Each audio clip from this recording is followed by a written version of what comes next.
Hi and welcome to another TW White & Sons video review. Today's vehicle is a Mazda CX-30 SKYACTIV-X.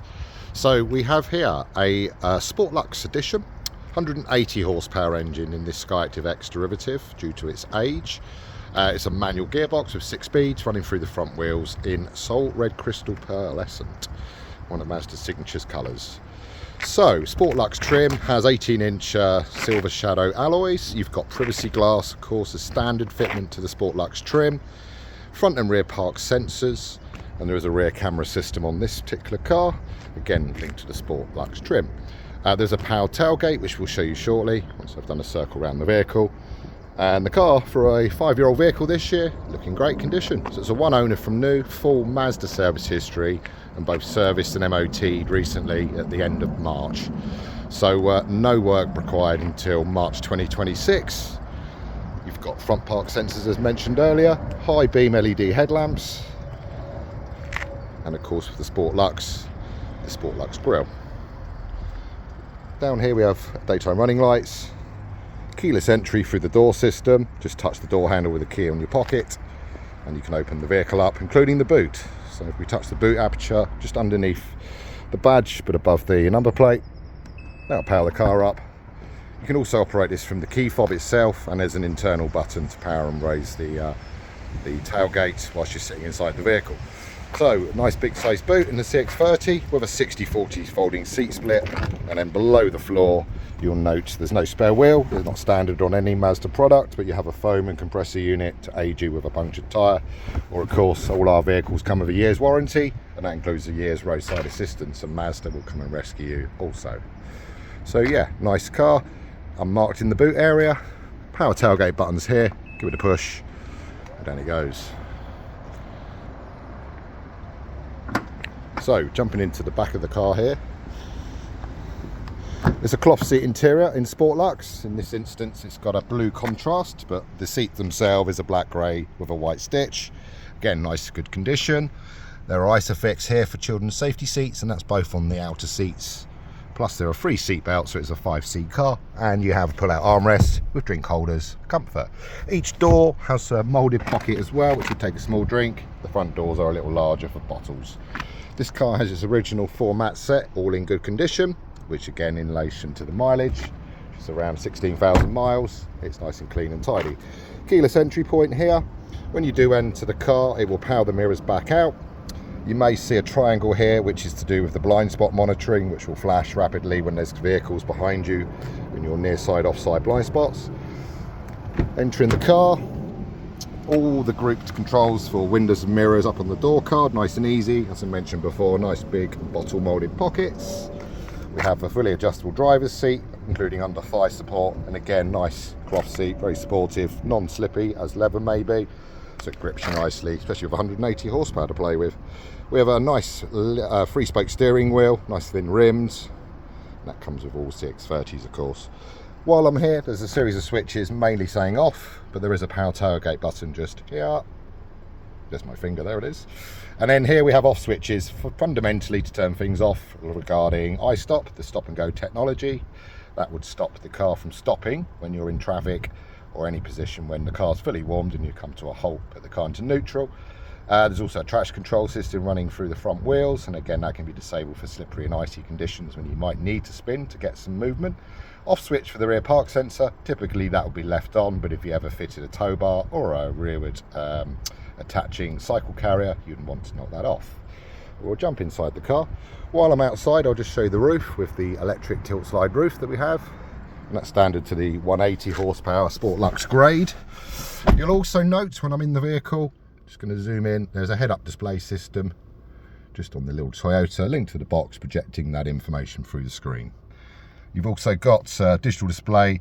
The middle dial is the digital dial. Using an info button here, just cycle through. So if you cycle through, it will give you tripometer around fuel consumption based on the last driver's use.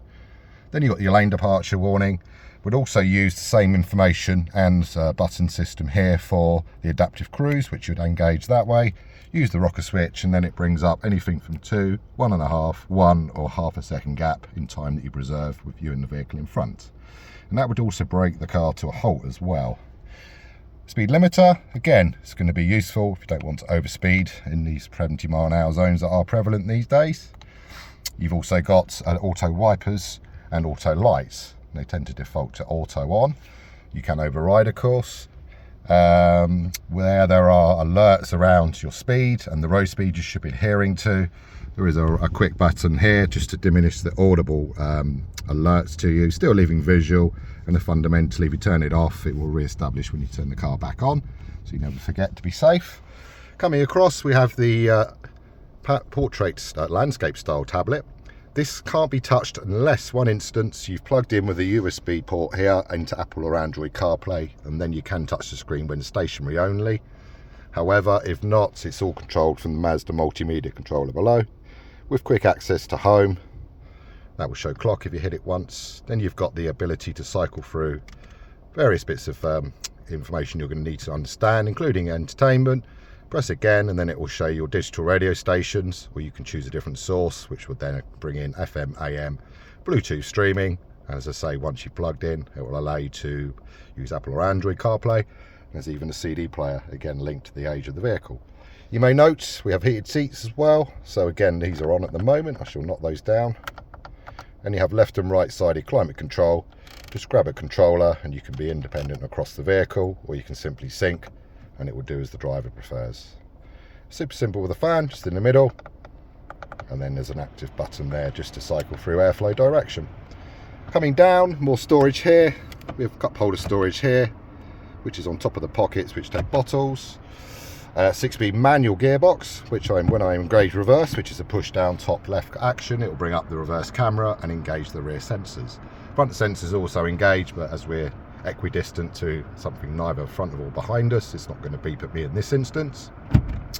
Coming down, you have the passenger controller for audio, and of course the steering wheel houses stuff on there with the driver's control for audio, including changing sources over and taking receiving phone calls through the Bluetooth button here, and of course a voice activation. And when you're paired for Apple and Android, you can also access Siri and OK Google, and you can talk to your phone as you would talk to your Alexa hub and similar things like that. Also in the storage area below my arm, you have another USB port and lots of storage, including a nice deep glove box. And then just the contrast on this particular car, there are a couple of versions of this. This is the blue contrast car, but there's also a brown contrast, and typically they appear on the GT Sport specs. So nice contrast to break up the interior cabin a bit. As I pan up here, you can see the sunroof. Using the controller up here, it's a tilt slide affair, so push back and the whole thing opens and letting lots of air in, as well as light. Push it back again, and you can also go for a tilt option, which I won't show you. Okay, cool. So with the mileage on the car being just under 15,000 miles, a full one owner, full service history vehicle with a recent MOT and service, this CX-30 is nearly ready to go. There are no major marks or damage, so the car should be able to be made up to speed, warranted for a year, and be made ready quite quickly. So if this car is for you, please don't hesitate. Reach out to us here at TW Whites. We'll happily show and demonstrate the car to you. If you wish to purchase the car with help from our dealer finance and funding, we can discuss that too. And of course, we like a part exchange. So we'll speak to you soon, we hope. Bye now.